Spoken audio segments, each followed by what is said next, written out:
우리가 함께 읽어보도록 하겠습니다. 마태복음 6장 22절부터 23절입니다. 자, 시작. 눈은 몸의 등불이니 그러므로 내 눈이 성하면 온몸이 밝을 것이요 눈이 나쁘면 온몸이 어두울 것이니 그러므로 내게 있는 빛이 어두우면 그 어두움이 얼마나 더하겠느냐. 아멘. 하나님 앞에서의 삶에 대해서 말씀하신 다음에 이제 우리 그리스도인들의 세상 속에서의 삶에 대해서 말씀하고 계십니다. 우리 주님은 우리를 사랑하십니다. 그리고 우리가 이 세상 속에서 어떻게 살아가고 계신지를 알고 계시고 또 관심을 가지고 계시는 줄로 믿습니다. 우리가 먹고 사는 일이 얼마나 어려운 일인지, 그 다음에 직장 생활이 얼마나 치열한지, 우리가 자녀들을 양육하고 또 키워내는 일이, 이 사춘기 아이들을 키워내는 일이 얼마나 참 힘겨운 일인지 우리 주님이 잘 알고 계십니다. 정말 우리의 필요를 알고 계시고 우리가 겪는 어려움들을 다 알고 계시는 줄로 믿습니다. 저도 마찬가지지만은 우리 자녀들이 학교에서 또는 직장에서 정말 힘들어하고 어려워할 때 너무 안타깝죠. 차라리 내가 그 고통을 대신 겪었으면 좋겠는데 도와줄 수 없어서 너무 안타까운 마음이 들잖아요. 근데 우리 주님은 우리에 대해서 그런 마음을 가지는 것만이 아니라는 것을 여러분 아셔야 됩니다. 우리 주님이 이 모든 일들을 다 작정하고 섭리하고 계십니다. 우리를 그곳에 두신 분도 우리 주님이시고 우리에게 그 모든 환경을 허락해 주신 분도 주님이십니다. 주님이 우리를 바라보시면서 안타까워하시고 도와주시고 싶어서 애쓰시고 이게 아니고, 주님께서 우리에게 그런 환경을 허락하시고 우리를 거기 두시고 우리를 돌보시면서 우리가 그곳에서 빚어지도록, 그곳에 주님을 알도록 그렇게 섭리하고 계신다고 하는 것입니다. 그래서 주님께서 이제 세상 속에서의 삶에 대해서 말씀하고 계시는데, 절대로 우리를 더 무겁게 한다든지 더 어렵게 하려고 주시는 말씀이 아니에요. 우리에게 참 평안과 참 자유를 주시려고 그렇게 주시는 말씀인 줄로 믿습니다. 지난 시간에는 이제 제가 5번에 걸쳐서 이 세상 속의 삶에 대해서 말씀드린다고 했죠. 첫 번째 어떤 것에 대해서 말씀드렸습니까? 먼저 가치관 문제를 다루셨습니다. 우리가 무엇을 보물로 여기고 추구해야 되는가 하는 말씀을 하셨어요. 주님은 우리가 하늘의 보물을 쌓으라 그랬죠. 이 땅의 보물이 아니라 하늘에 쌓는 보물, 하늘의 보물을 추구하라 그렇게 말씀해 주셨습니다. 그런데 문제는 하늘의 보물을 바라보는 거예요. 하늘의 보물을 추구하고 싶어도 그것이 보이지 않는 사람에게는 이 일이 너무 어려운 일입니다. 그래서 주님은 우리에게 이 시각의 문제를 이제 말씀하십니다. 하늘의 보물을 추구하려면 하늘의 보물을 바라볼 수 있는 성한 눈이 있어야 된다는 거예요. 온전한 시각이 있어야 된다는 거예요. 자, 이 말씀을 잘 이해하기 위해서 이 시간에 눈을 다 감아보시기 바랍니다. 자, 한 분도 빠짐없이 눈을 감아보세요. 눈은 몸의 등불입니다. 그래서 눈이 어두우면 온몸이 어둡게 돼요. 여러분 지금 깜깜하죠? 이 상태에서 시장에 가서 좋은 물건을 고르고 또 모르는 길을 찾아가고 아름다운 꽃을 감상하고 어린아이의 사랑스러운 미소를 바라볼 수 있겠습니까?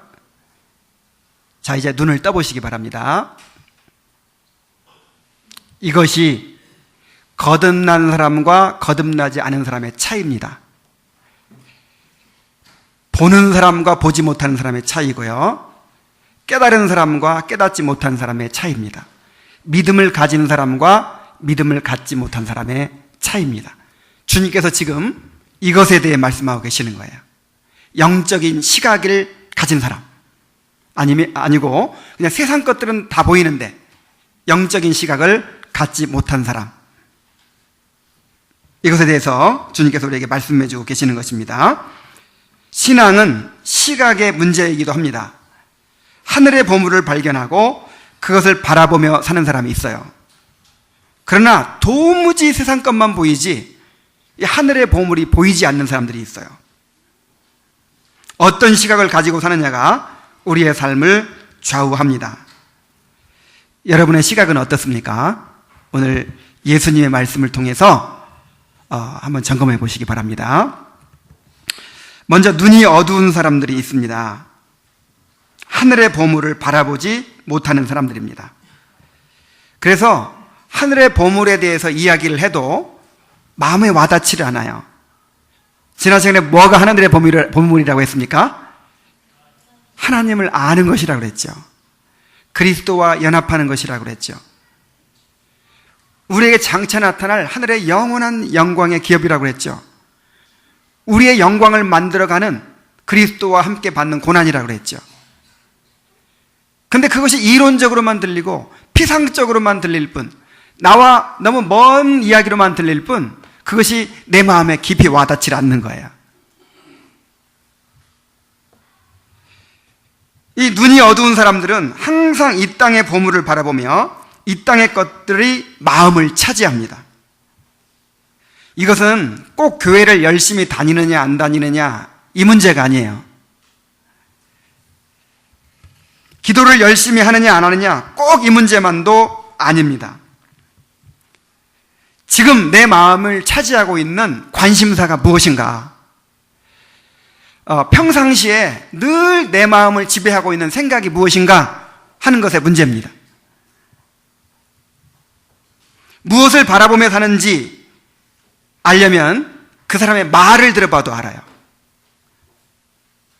로이드 존스 목사님은 그 사람의 그 대화를 들어보면 그 사람의 영적 상태를 알 수 있다 그랬어요. 근데 틀림없는 말입니다. 이 눈이 어두운 사람들은 항상 화제가 이 세상 것들입니다.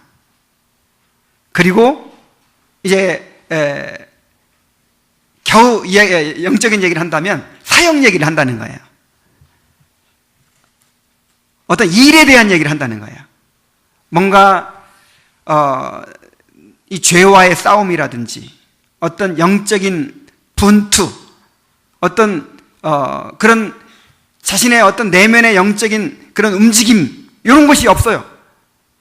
그저 이 세상의 것들에 대해서 이야기하고, 그 다음에 어떤 일에 대해서, 사역에 대해서 얘기하고, 이것밖에 할 얘기가 없다는 거예요.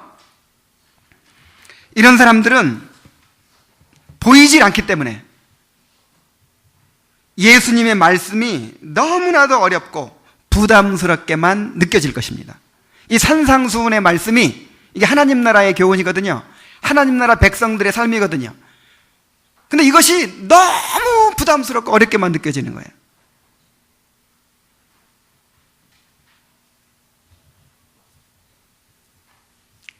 그러나 이 땅에 속한 것들에 대해서 이야기할 때는 귀가 솔깃하고 좋아합니다.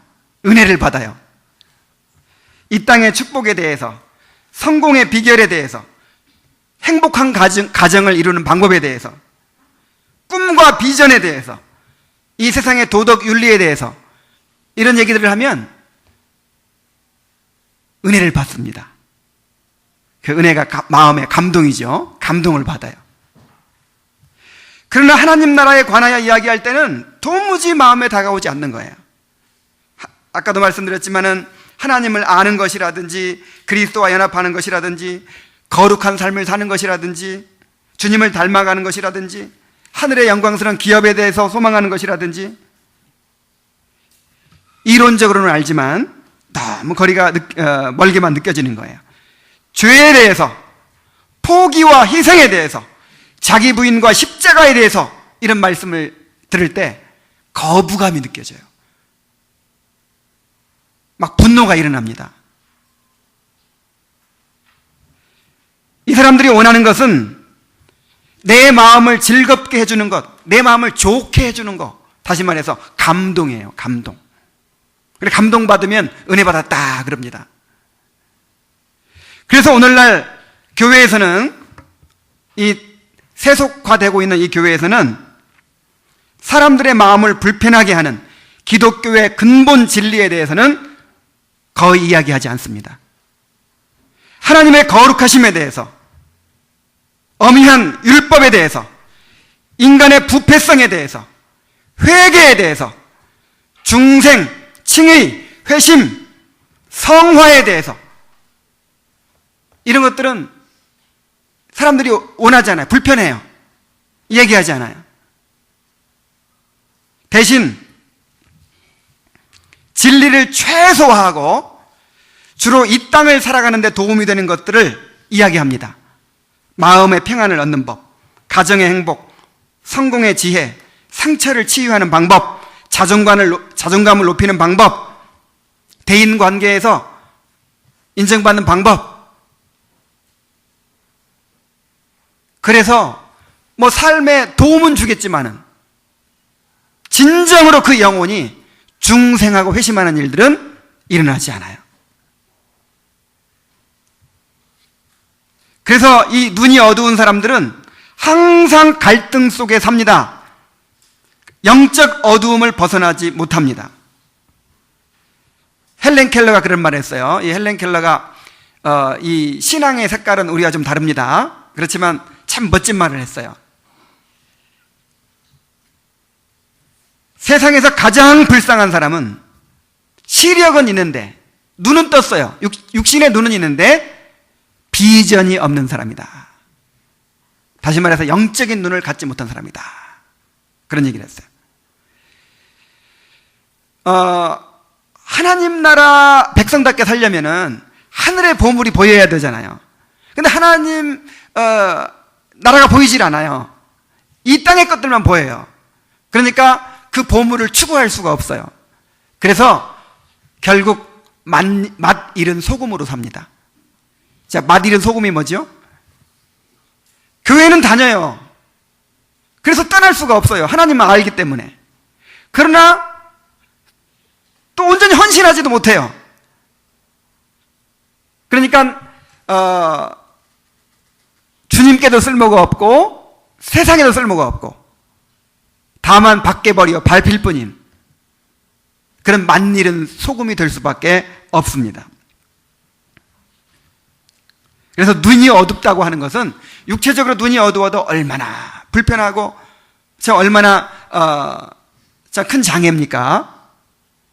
영적으로 눈이 어두운 것이야말로 얼마나 큰 장애인지 몰라요. 치명적인 장애입니다. 눈을 떠야 돼요.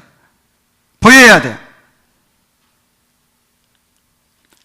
자, 이제 밝은 눈을 가진 사람에 대해서 또 말씀하셨죠. 이 밝은 눈을 가진 사람, 성한 눈을 가진 사람은 바로 하늘의 보물을 바라보며 사는 사람들입니다. 이 사람들의 눈은 항상 하늘의 보물을 바라보고 살아요. 우리 고린도후서 4장 17절 말씀 한번 찾아보겠습니다.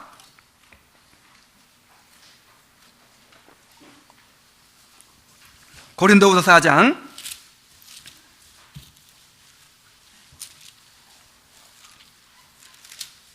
17절입니다.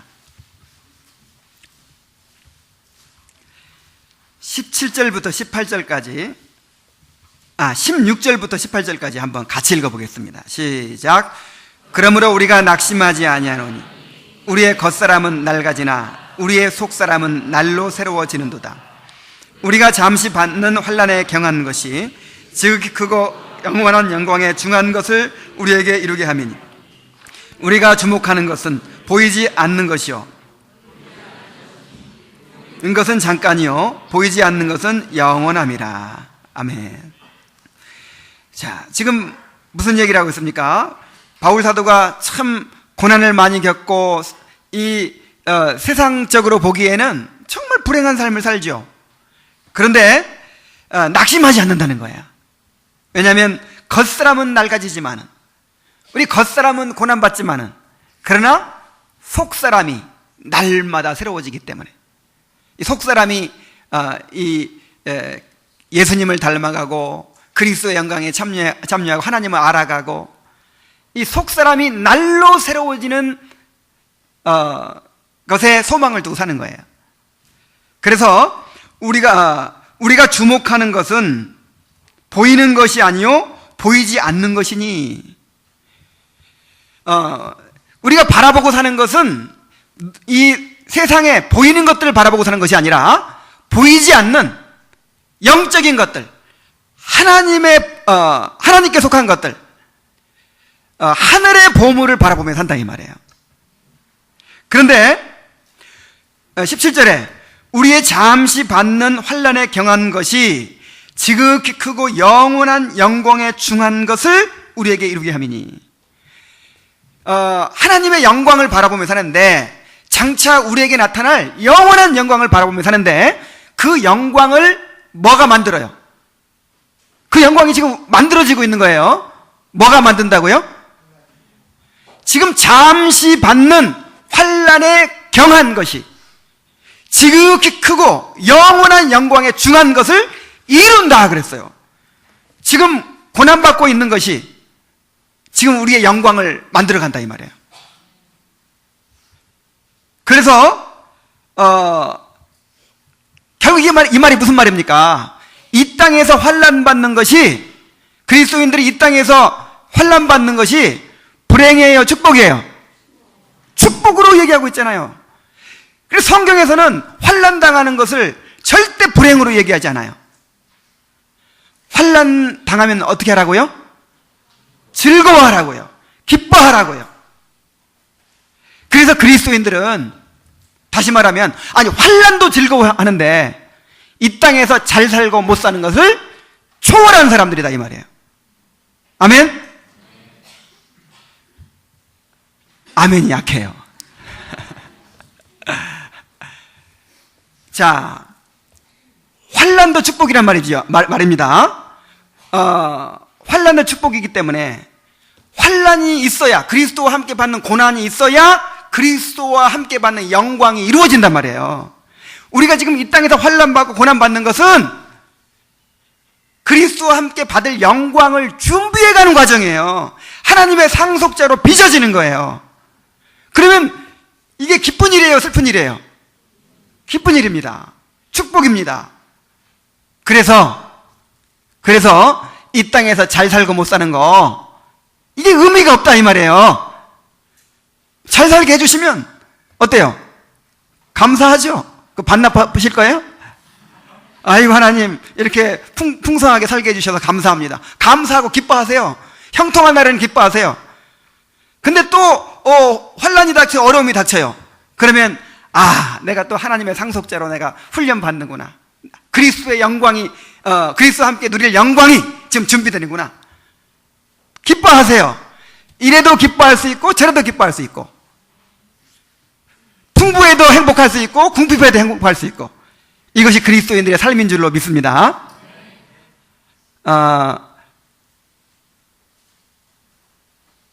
우리 딸이 요즘에 너무 직장 생활 힘들어해요. 그래서 이제 엄마가 그랬대요, 지난주에. 너 이렇게 하나님께서 고난을 허락하시는 것은 다 하나님께서 값진 보화를 너에게 주시려고 하는 거야. 나 그런 보화 필요 없어.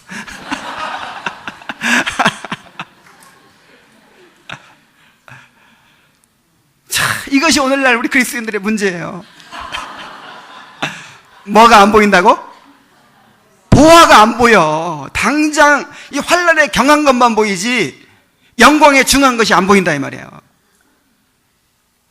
제가 웃으면서 얘기했지만 참 안타까운 마음으로 눈물 흘리며 기도합니다. 하나님 보이게 해주시옵소서. 우리 자녀들이 눈을 떠서 보게 해주시옵소서. 우리 성도들이 눈을 떠서 보게 해주시옵소서.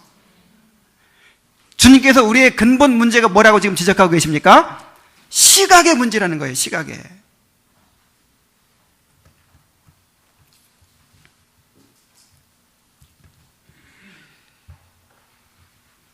눈이 밝은 사람들이 계속해서 마음을 기울이고 관심을 두고 사는 것은 무엇입니까? 잠깐 있다 없어지는 이 세상의 영광이 아니라 보이지 않는 영원한 영광입니다. 그래서 하늘의 보물을 바라보며 사는 사람들은요, 벌써 그 말이 달라요. 말이. 입만 열면 자기가 발견한 하나님에 대해서 이야기합니다. 깨달은 진리에 대해서 이야기합니다. 죄와의 싸움에 대해서 이야기합니다. 하늘의 소망에 대해서 이야기합니다. 정말 구원받아야 될 사람들, 정말 섬겨줘야 될 사람들에 대해서 이야기합니다. 정말 하늘의 보물을 발견한 사람들은요, 기도가 달라요. 기도가.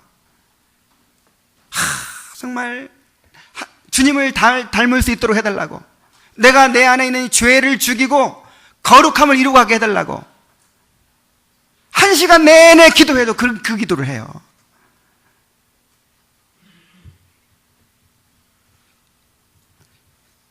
그들은 하늘의 보물을 발견했기 때문에 어떻게 하든지 이 보물을 차지하기 위해서 애를 씁니다. 밭에 감추인 보화를 발견한 사람의 이야기가 있죠. 우리 한번 찾아봅시다. 마태복음 13장 44절입니다. 마태복음 13장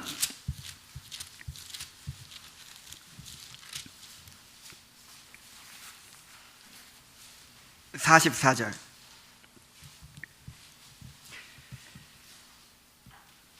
함께 읽어봅시다. 시작.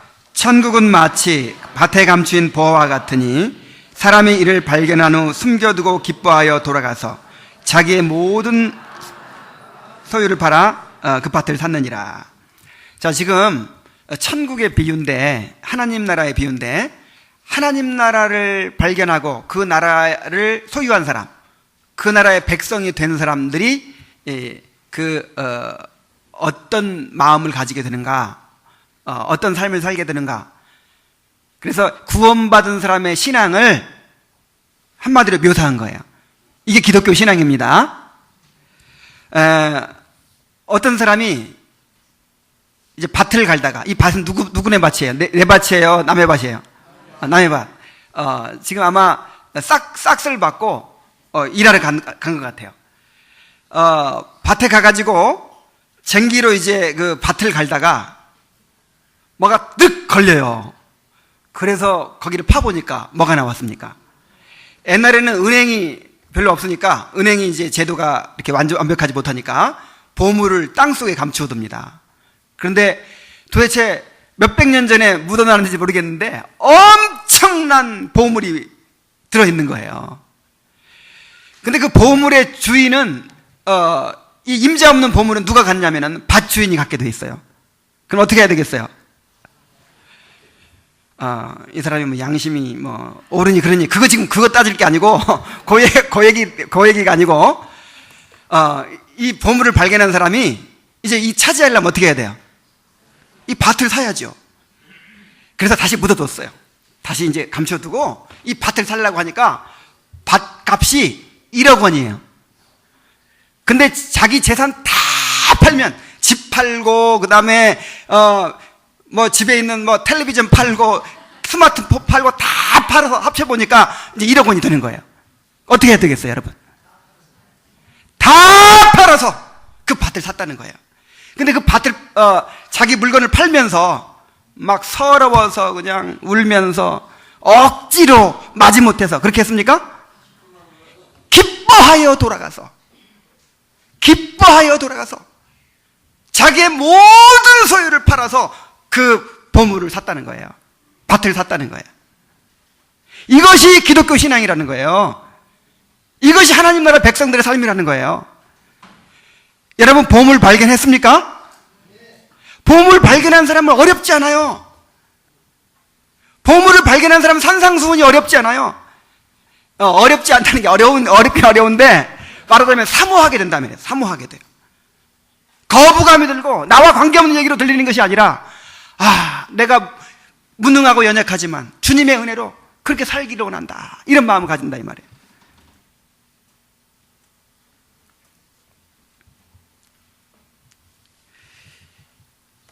이것이 시대를 초월하여 하늘의 보물을 발견하는 사람들의 특징입니다. 우리 히브리서로 한번 가봅시다. 히브리서 11장.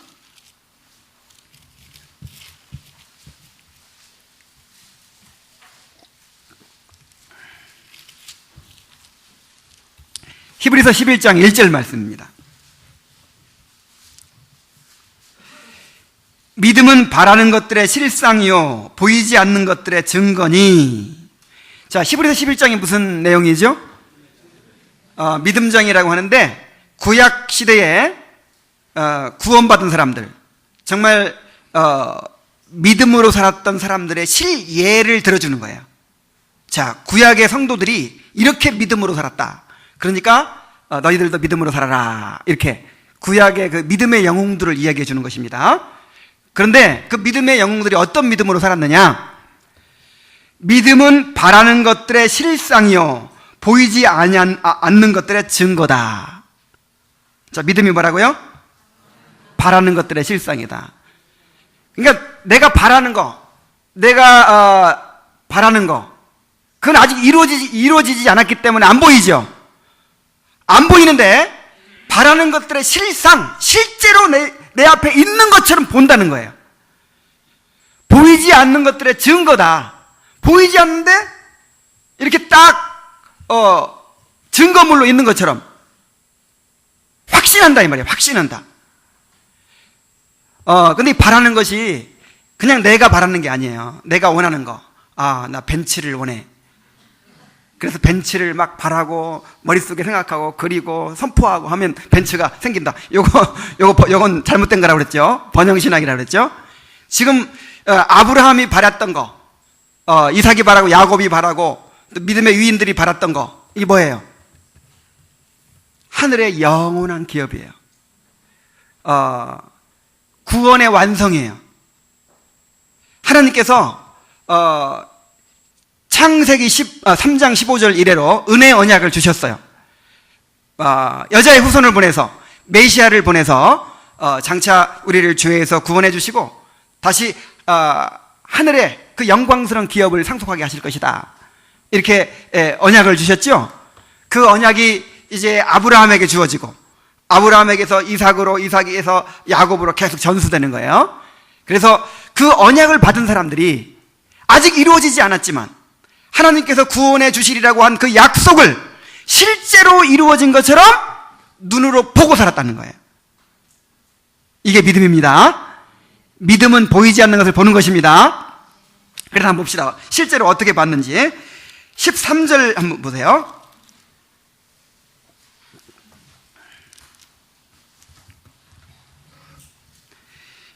이 사람들은 다 믿음을 따라 죽었으며 약속을 받지 못하였으되. 자, 약속을 받지 못했다는 말이 무슨 말이에요? 안 이루어졌어요. 실제로 아브라함의 약속이 이루어졌어요? 안 이루어졌어요? 큰 민족 주겠다, 가나안 땅 주겠다, 뭐 복의 근원 되게 해주겠다, 이루어졌어요? 안 이루어졌어요? 안 이루어졌어요. 실제로 아브라함에게 안 이루어졌어요. 그냥 그 약속만 바라보다 죽었어요. 그래서 이제 어떤 사람들은, 구약시대 사람들은 이 현세의 어떤 축복을 바라봤다, 그리고 현세의 축복을 바라보고 그것을 얻었다, 이렇게 이제 주장을 하는데 전혀 그렇지 않습니다.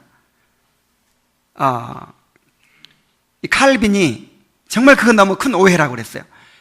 근데 정말 그렇습니다. 보세요. 아브라함이 바라봤던 것이 이 땅의 축복인지 하늘의 축복인지 한번 보세요.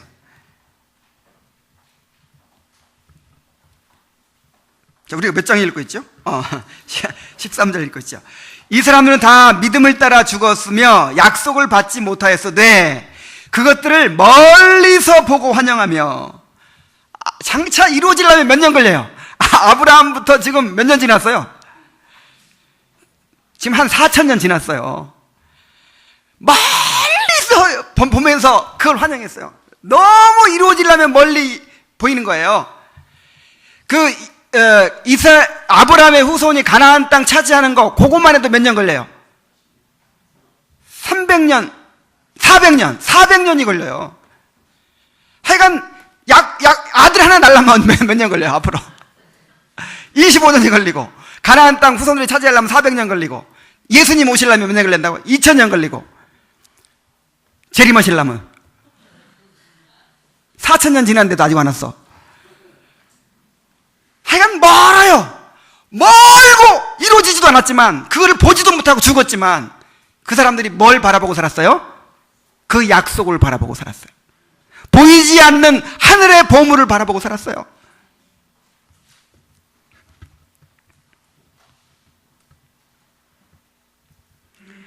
또 땅에서는 외국인과 나그네임을 증언하였으니, 이것도 하나님께 영광 돌리는 모습이었어요.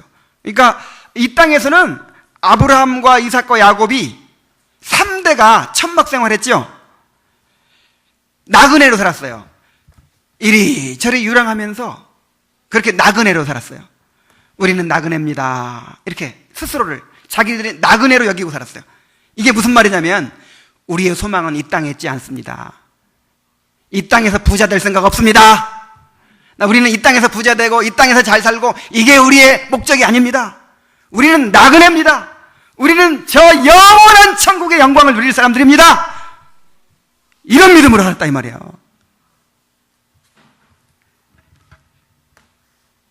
그들이 이같이 말하는 것은 자기들이 본향 찾는 자임을 나타냅니다. 그들이 나온 바 본향을 생각하였더라면 돌아갈 기회가 있었으려니와, 만약에 이 땅의 행복을 생각했다면 돌아가면 돼요.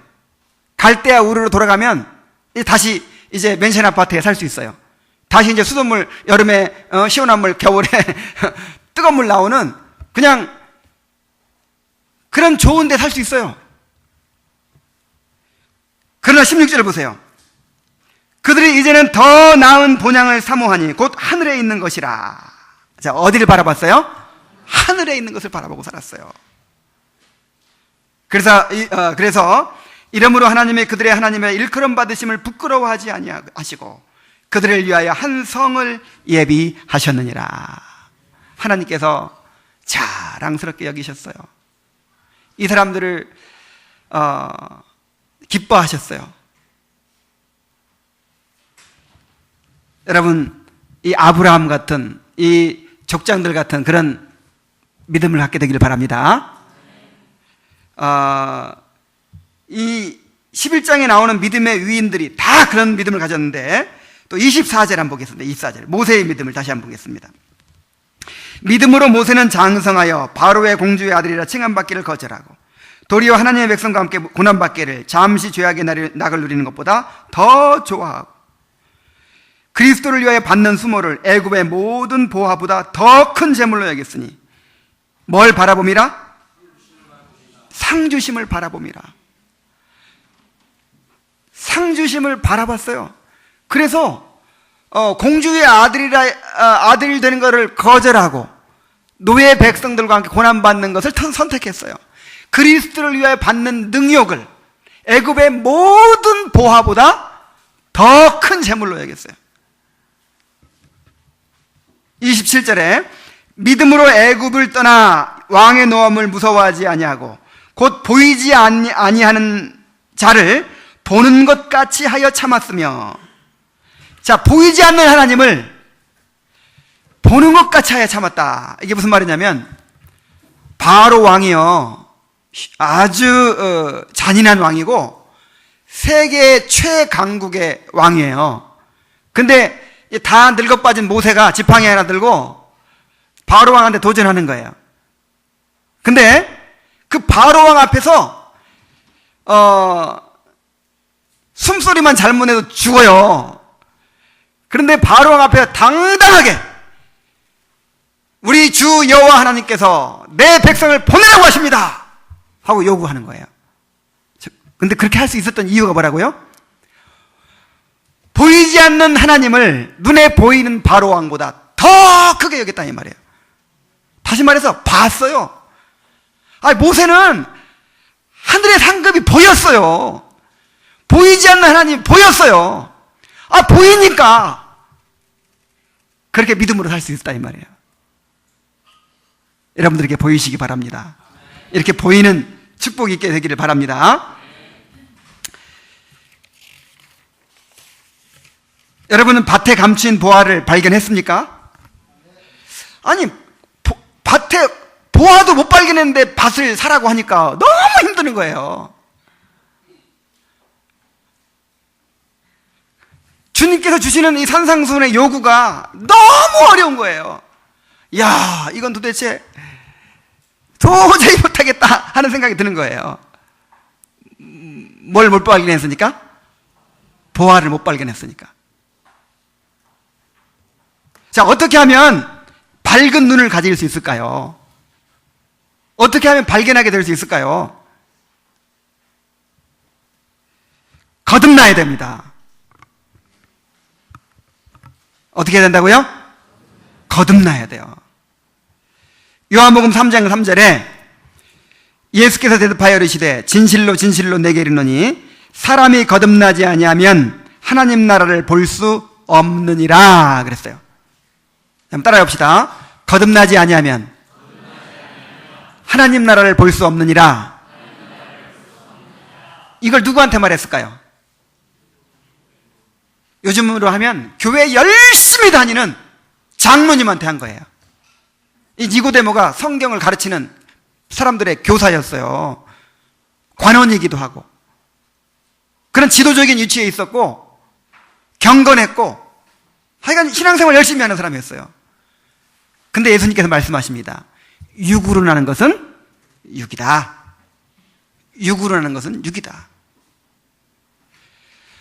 인간 본성 차원의 그런 은혜가 있고요. 이건 일반 은혜라고 그래요. 그 다음에 어떤 특별 은혜, 구원에 관계된 은혜가 있어요. 예를 들어서 우리 인간 본성에서도 사랑이 있죠. 사랑이 있고 개과천선이 있어요, 없어요? 있어요. 뭔가 삶의 변화가 있어요, 없어요? 있어요. 하나님 없이 그냥 성령 없이 인간 차원에서도 있어요. 그래서 예를 들어서 안식교 다니는 사람들도요, 교회 안 다니다가 안식교 다니면요, 술, 담배 끊고 가정 행복해지고 또 삶의 변화가 일어나고 이런 간증들을 합니다. 안식교가 아니라도 불교가 가지고 삶이 바뀐 사람들 많아요. 있어요, 없어요? 신천지 가서도 정말 경험해보지 못했던 기쁨을 얻고 몰랐던 거 막 아니까 엉터리지만 기쁨을 얻고 뭔가 정말 다 집 나온 사람들 얼마나 교제가 막 뜨겁겠어요.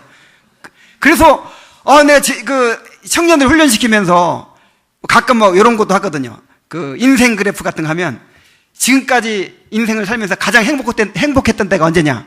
신천지에 있을 때래. 그때만큼 큰 행복을 경험해본 적이 없다는 거예요. 그러니까 여러분 교회에서도 마찬가지예요. 교회에서도 니고데모처럼 정말 교회 열심히 다니고 술 담배 끊고 신실하게 한다고 해서 그게 지금 그 일반 은총에 속한 인간 본성의 변화인지 아니면 정말 성령의 역사에서 영혼이 새 생명을 얻어서 일어난 특별 은혜의 역사인지 모르는 거예요. 바로 니고데모가 그랬다 이 말이에요. 그래서 거듭나지 않으면 물론 종교 생활을 열심히 할 수 있겠지만 점점 바리새인이 될 수 있습니다. 점점 의무감으로 하나님을 섬겨요. 왜냐하면 밭에 감추인 보화를 못 발견했다니까요. 근데 계속 밭을 팔아요. 아니, 밭을 파는 게 아니라 밭을 사요. 그러니까 의무감으로 팔긴 파는데 굉장히 힘들어요.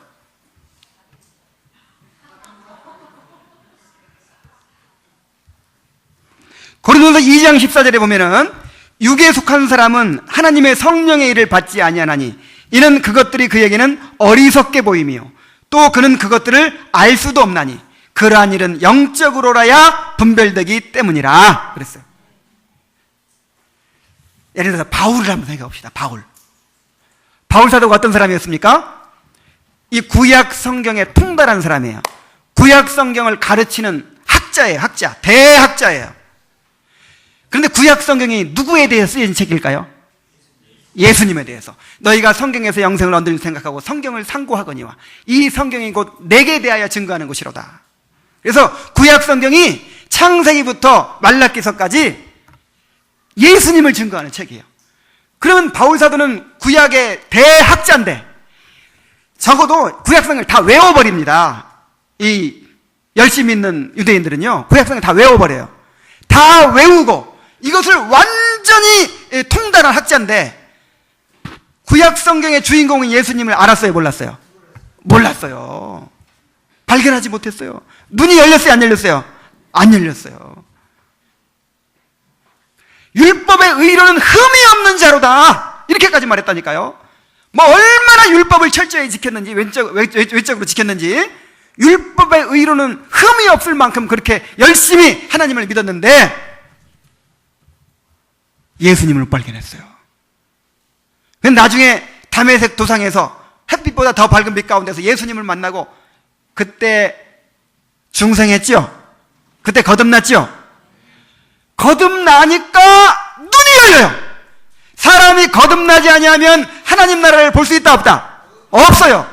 근데 거듭나고 나니까 눈이 열려가지고 그냥 성경이 한꺼번에 풀어져 버린 거예요. 한꺼번에.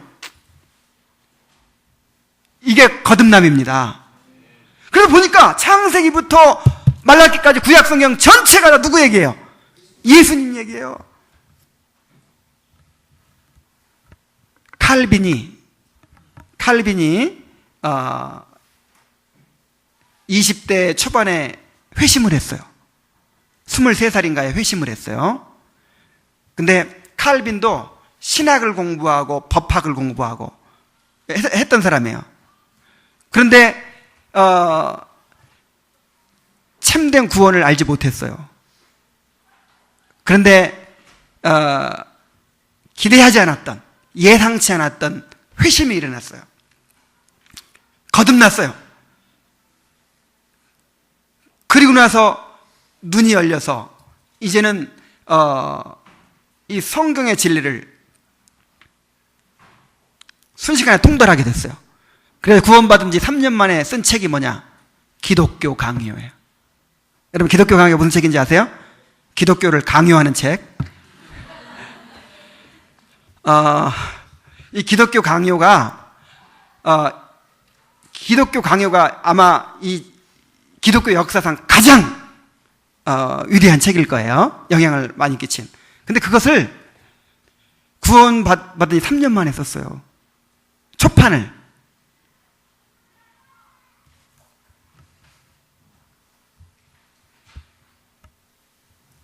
이런 간증들을 많이 듣습니다. 어떤 자매가 교회는 열심히 다니고 말씀도 열심히 듣는데 항상 뭔가 내 이야기가 아닌 것 같은, 그렇게 뭔가 좀 멀리 느껴지고 항상 그랬다는 거예요. 그런데 어느 날 오늘 귀가 열렸대요. 오늘 귀가 열려서 이제 정말 내 이야기로 들리게 됐다는 거예요. 삶이 달라지고 변화가 일어났어요. 이게 거듭남입니다. 거듭나야만 하늘의 보물이 보여요. 거듭나려면 어떻게 거듭날 수 있습니까? 거듭나는 것은 말씀과 성령으로 거듭나요. 어떻게 거듭난다고요? 말씀과 성령으로 거듭납니다. 그래서 복음의 말씀을 계속 들어야 돼요. 복음의 말씀을. 복음의 말씀을 듣는 가운데, 그러니까 하나님이 어떤 분인지, 인간이 어떤 존재인지, 죄가 무엇인지, 율법이 무엇인지, 그 다음에 예수님이 어떤 분인지, 우리의 구원이 어떻게 해서 이루어지는 것인지, 이 성경 전체의 핵심적인 진리들을 계속 들어야 돼요. 듣는 가운데 성령께서 역사하십니다. 내가 결심하면 구원되는 것이 아니고,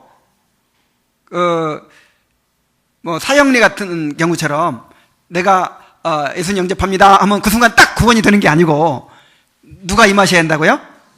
성령께서. 근데 성령께서 임하시는 것은 누구 마음이에요? 성령께서 언제 임하실지 모르는 거예요. 그래서 거듭남을 사모하면서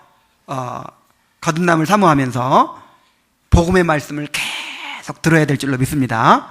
그런 가운데 진정으로 그 영혼이 거듭나는 역사가 일어나는 거예요. 그래서 우리 이 청년들 이제 매주 토요일 날 청년 목장 예배가 있는데 계속해서 복음의 말씀을 듣고 그 가운데서 계속해서 중생하는 역사가 있어야 될 줄로 믿습니다. 이것을 위해 기도해 주세요. 이것을 위해서. 그래서 이것은 내가 결정하는 것이 아니라, 그러니까 이 구원이 어떻게 되는 거냐면 성부 하나님이 선택하시죠. 성부 하나님이 어떤 사람을 구원하시기를 선택하십니다. 그 다음에 성자 하나님이 구원을 이루십니다. 그 다음에 성령 하나님이 이루어진 구원을, 이미 다 이루어졌어요. 구원이 이루어진 구원을 각 택함받은 자들한테 적용을 시키는 거예요. 그 적용이 뭡니까? 부르시고 중생케 하시고 회심하게 하시고 의롭다고 하시고, 그 다음에 아들 삼으시고, 그 다음에 성화를 이루시고 영화를 이루고 하신 이 과정을 누가 하신다고요? 성령께서. 그래서 계속해서 성령의 역사에서 복음을 듣고 복음의 말씀을 듣고 정말 중생하는 역사가 있기를 우리가 기도해야 돼요. 우리 청년 목장에서 중생의 역사가 일어나야 될 줄로 믿습니다. 그리고 부흥이 일어나도록 기도해야 돼요. 부흥이. 이 부흥이라는 건 뭐냐면 이제 구원받는 것이 쉽지 않죠. 우리 이단에서 돌아오는 사람들 한 사람 건져내기 얼마나 힘들어요. 그래서 이제 한 사람 이렇게 거듭나고 하나님께로 회심하고 하는 역사들이 일어나는데, 성령께서 강력하게 역사하실 때는 어떤 일이 일어나느냐? 집단적인 중생이 일어나요. 집단적으로 회심을 해요. 그걸 가리켜서 전문용어로 뭐라고 그래요? 부흥이라고 그래요. 부흥이라는 말은 살아난다 그 뜻이에요. 살아난다. 우리 상록교회 부흥이 있기를 여러분 기도하시기 바랍니다. 우리 청년들이 정말 부흥이 일어나야 돼요. 정말 성령께서 강력하게 역사하셔서 이 복음의 말씀을 통해서 우리 청년들의 영혼을 좀 살려주셨으면 좋겠어요.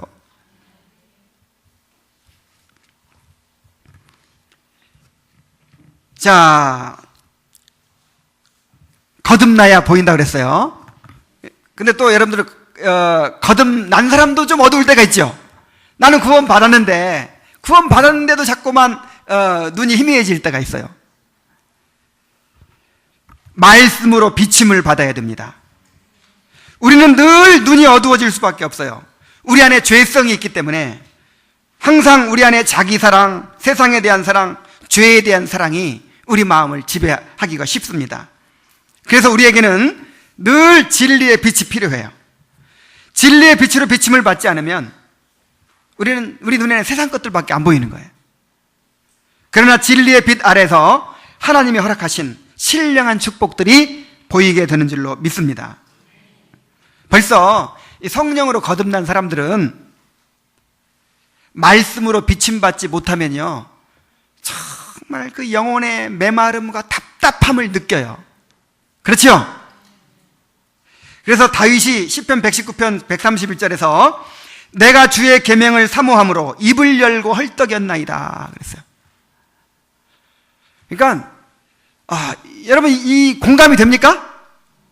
뭔가 내 눈이 좀 흐려졌어요. 자꾸만 이 세상 것들만 보이고 정말 이 하늘의 보물이 안 보여. 하나님이 안 보여. 그리고 말씀으로 비침받지 못하고 있어요. 그럼 여러분의 마음 상태가 어떻든가요? 뭐 별로 그냥 문제 없던데? 그러면 지금 거듭나셔야 되는 거예요. 정말 거듭난 사람은 어떻다고요? 갈급해요. 입을 열고 헐떡여요.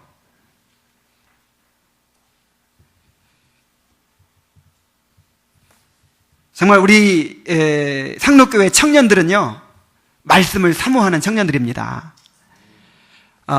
매주 토요일 날 이제 모임을 갖는데 정말 기독교의 이 근본 진리들을 또 복음을 체계적으로 배워가고 있어요. 그리고 그것을 말씀을 들은 다음에 또 그룹별로 모여가지고 그 말씀을 나눕니다. 그리고 집에 돌아가면 멀리서 1시간 반, 2시간씩 온 사람들도 있어요. 그리고 집에 돌아가면 밤 12시가 돼요. 그런데 아침에, 또 주일 아침에 일찍 또 교회에 와서 오전 예배 드리고, 오후 예배 드리고.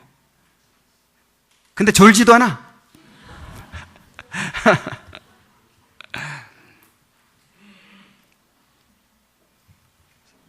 여러분, 말씀을 사모하시기 바랍니다. 말씀 듣는 시간을 1시간이라 놓치지 않겠다 결심하세요. 정말 말씀에 비침받지 않으면요, 우리는 바른 시각을 가질 수가 없어요. 우리의 눈을 열어달라고 기도해야 됩니다. 에베소서 1장 18절로 19절 찾아보겠습니다. 에베소서 1장 18절로 19절.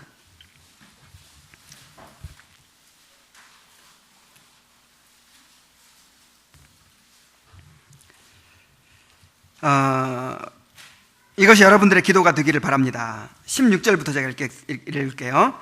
내가 기도할 때 기억하며 너희로 말미암아 감사하기를 그치지 아니하고 우리 주 예수 그리스도의 하나님 영광의 아버지께서 지혜와 계시의 영을 너희에게 주사 하나님을 알게 하시고 너희의 마음의 눈을 밝히사. 자, 무엇을 밝히사? 눈을 밝히사. 그의 부르심의 소망이 무엇인지. 자, 우리를 지금 하나님께서 부르셨죠? 이 부르심의 소망이 무엇인지, 무슨 목적으로 부르셨고, 얼마나 큰 상급을 주시려고 부르셨고, 얼마나 놀라운 영광을 주시려고 부르셨는지, 그 부르심의 소망이 무엇인지를 좀 마음의 눈을 밝혀가지고 보게 해달라는 거예요.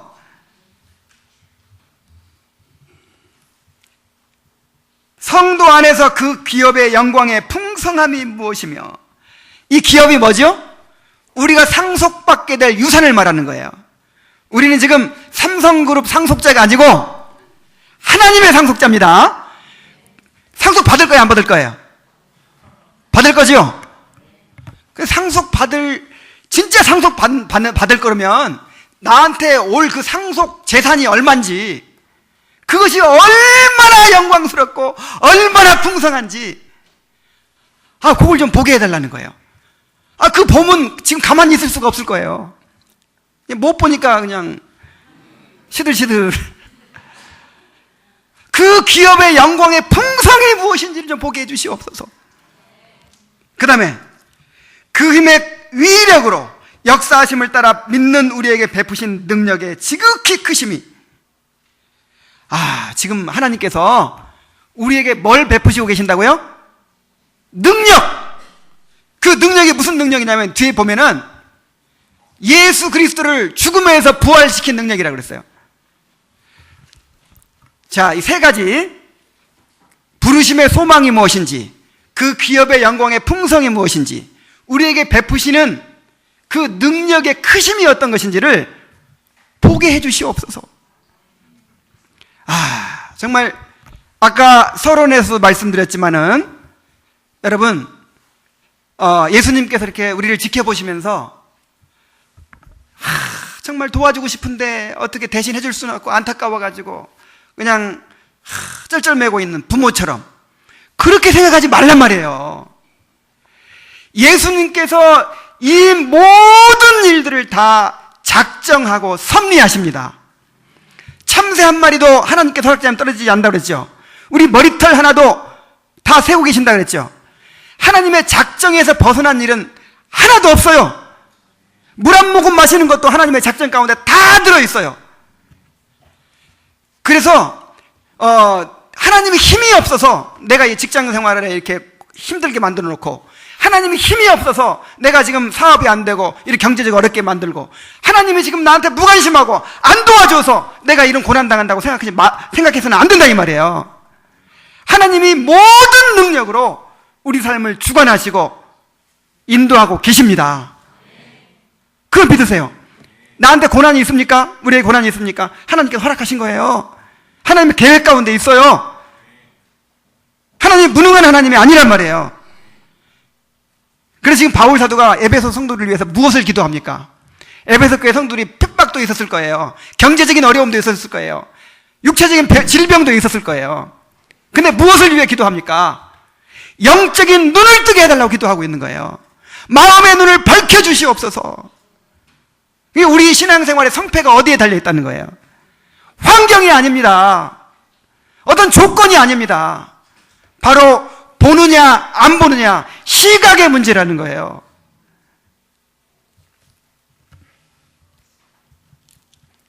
이 기도를 여러분의 기도로 삼으시기 바랍니다. 우리의 문제는 보지 못하는 데 있습니다. 깨닫지 못하는 데 있습니다. 믿지 못하는 데 있습니다. 이번 심야 기도회 때 시편 73편 설교했어요. 그 아삽이라는 사람이 이 고통스러운 현실을 가지고 하나님 앞에 의심과 분노를 막 쏟아냈어요. 왜 하나님의 백성들이 고난을 당하고, 왜 저 믿지 않는 사람들은, 악인들은 저렇게 잘 됩니까? 그것을 가지고 하나님 앞에 분노하고 의심을 쏟아내고 마음의 고통을 쏟아냈어요. 그런데 성소에 들어갈 때야 깨달았다 그랬어요. 성소에 들어갈 때야 깨달았다. 우리가 지금 힘들어하는 것은, 어려워하는 것은 보지 못해서입니다. 깨닫지 못해서입니다. 여러분의 눈은 어떻습니까? 하늘의 보물이 더 크게 보인다면 지금 눈이 밝은 것입니다. 그러나 세상의 보물이 더 커 보인다면 영적인 시각 장애인입니다. 바른 시각을 회복해야 됩니다. 거듭나야 됩니다. 말씀으로 비침을 받아야 됩니다. 눈을 열어달라고 기도해야 됩니다. 우리 이 시간 다 같이 한번 기도합시다. 이 바울의 기도를 한번 여러분의 기도로 삼아서 기도합시다. 하나님, 내 마음의 눈을 밝혀주시옵소서. 내가 성한 눈을 갖게 해주시옵소서. 그래서 부르심의 소망이 무엇이고 그 기업의 영광의 풍성이 무엇인지, 그리고 나에게 베푸시는 하나님의 그 능력의 크심이 어떤 것인지를 보게 하여 주시옵소서. 그래서 이 고난을 이겨낼 수 있도록 도와주시옵소서. 우리 통성으로 부르짖어 한번 기도하겠습니다. 하나님 아버지, 은혜를 감사드립니다. 오늘 주님의 말씀에 우리의 문제는 시각의 문제라고 말씀하십니다. 환경의 문제가 아니고, 조건의 문제가 아니고, 보느냐 보지 못하느냐의 문제라고 말씀하십니다. 아버지 하나님, 우리가 성한 눈을 갖기를 원합니다. 바로 보기를 원합니다. 아버지 하나님, 우리의 눈을 열어주시옵소서. 아버지 하나님, 아직 거듭나지 못해서, 구원받지 못해서 보지 못하는 사람들이 있습니까? 아버지 하나님, 성령께서 역사해 주심으로 그 영혼이 살아나게 하여 주옵소서. 중생하게 하여 주옵소서. 그래서 어느 날 보이게 하여 주옵소서. 눈이 열려지게 하여 주옵소서. 아버지 하나님, 말씀으로 비침받게 하시고, 아버지 하나님, 주님 앞에 기도하는 가운데, 예배하는 가운데 아버지 하나님, 눈이 열리게 하여 주시옵소서. 아버지 하나님, 우리의 마음 눈을 여셔서 그 부르심의 소망이 무엇인지 알게 하여 주옵소서. 아버지여, 우리에게 허락하신 그 기업의 영광의 풍성이 어떤 것인지를 알게 하여 주시옵소서. 우리에게 베푸시는 하나님의 능력의 지극히 크심이 어떤 것인지를 알게 하여 주옵소서. 하나님 아버지, 우리는 보지 못해서 고통을 당합니다. 아버지여, 우리의 눈이 어두워져서 고통을 당합니다. 아버지 하나님, 하나님을 보게 하여 주옵소서. 영적인 세계를 보게 하여 주옵소서. 우리의 소망이 아버지 분명히 눈에 보이게 하여 주옵소서. 아버지 하나님, 우리 성도들을 눈을 열어주셔서 아버지 하늘의 보화를 보게 하시고 아버지 온전한 눈, 성한 눈으로 살아갈 수 있도록 인도하여 주시옵소서. 하나님 아버지, 우리에게 성한 눈을 가지라고 오늘 말씀해 주셨습니다. 혹시 아직 거듭나지 못해서 보이지 않는 사람들이 있다면 복음의 말씀을 듣는 가운데 성령의 역사로 말미암아 어느 날 중생하는 역사 있게 하여 주옵소서. 눈이 잠시 어두워진 사람들이 있다면 끊임없이 말씀의 비침을 받아서 눈이 열리게 하여 주옵소서.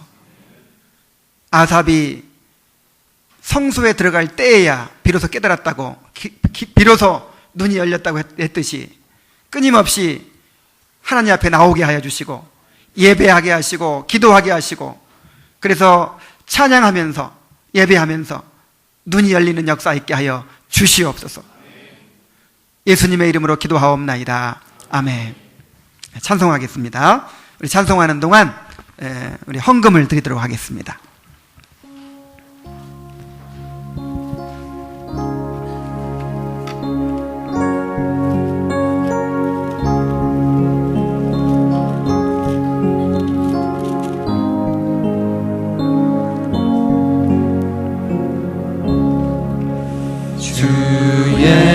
예수보다 더 귀한 것은 없네.